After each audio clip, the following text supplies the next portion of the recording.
আসসালামু আলাইকুম। আজকে আমাদের রান্নার আয়োজনে আছে পাবদা মাছ ভুনা। তো পাবদা মাছ ভুনা করার জন্য প্রথমে যেটা লাগবে সেটা হয়েছে পাবদা মাছ। তো কিছুটা পরিমাণে পাবদা মাছ আমি ধুয়ে কেটে পরিষ্কার করে নিয়েছি। একেবারে এমনভাবে পরিষ্কার করছি, দেখেন সবগুলো সাদা হয়ে গেছে। মাছগুলো খুব ভালো করে পরিষ্কার করে নিতে হবে। নিচে কাঁচামরিচ কুচি, পেঁয়াজ কুচি, এটা জিরা বাটা, আদা রসুন বাটা, পেঁয়াজ বাটা।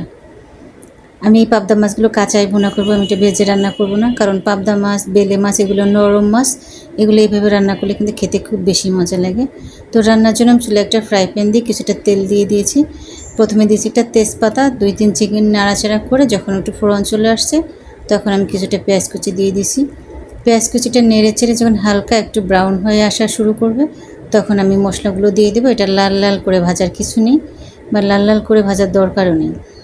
আমি আদা বাটা, রসুন বাটা, জিরা বাটা আর দিয়েছি পেঁয়াজ বাটা, এটা বাটা দিয়ে এখন দিয়ে দিয়েছি পরিমাণ মতো লবণ দিয়ে এখন একটু নেড়েচেড়ে যখন মশলার গন্ধটা চলে গেছে তখন দিয়ে দিয়েছি আমি গুঁড়ো মশলা।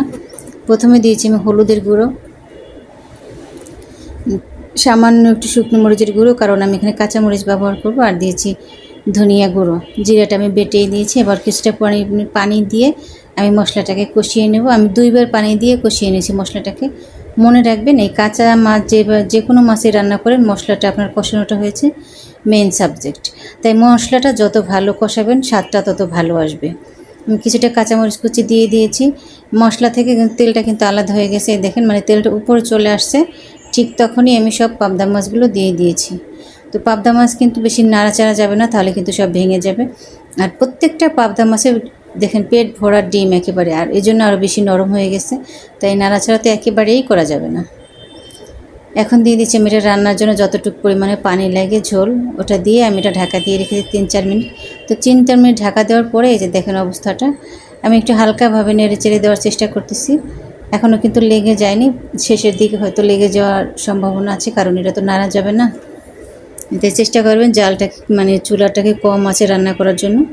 পাবদা মাছটা রান্না করতে কিন্তু খুব বেশি সময় লাগে না, এটা জাস্ট সময় লাগে শুধু মশলাটা কষানোর জন্য একটু সময় লাগে। তো আমার রান্নাটা প্রায় শেষ। আমি এখন দিয়ে দিচ্ছি ধনিয়া পাতা কুচি। কিছুটা ধনিয়া পাতা কুচি দিয়ে আমি 2 মিনিট ঢাকা দিয়ে রেখে দেবো। এতে করে ফ্লেভারটা মাছের মধ্যে বা ঝোলের ভিতরে খুব ভালোভাবে ঢুকবে। এই দেখেন মাছগুলো কিন্তু এখনও লেগে যায়নি। আমি একটু নেড়ে চেড়ে ধনিয়া পাতা সব দিক দিয়ে একটু দিয়ে দেওয়ার জন্য চেষ্টা করতেছি। তো লাস্টে আমি দিয়ে এটা দিব, সেটা হচ্ছে ভাজা জিরের গুঁড়ো। ভাজা জিরের গুঁড়ো দিয়ে এটা আমি নামিয়ে নেব। আমার রান্না কিন্তু কমপ্লিট একেবারে পাবদা মাছ খাওয়ার জন্য। দেখেন কি লোভনীয় একটা লুক আসছে। সবাই এভাবে পাবদা মাছ রান্না করে খাবেন, দেখবেন একবার খেলে সারা জীবন মনে থাকবে এবং বারবার তৈরি করে খেতে চাবেন। সবাই ভালো থাকবেন, লাইক কমেন্ট শেয়ার দিয়ে পাশে থাকবেন।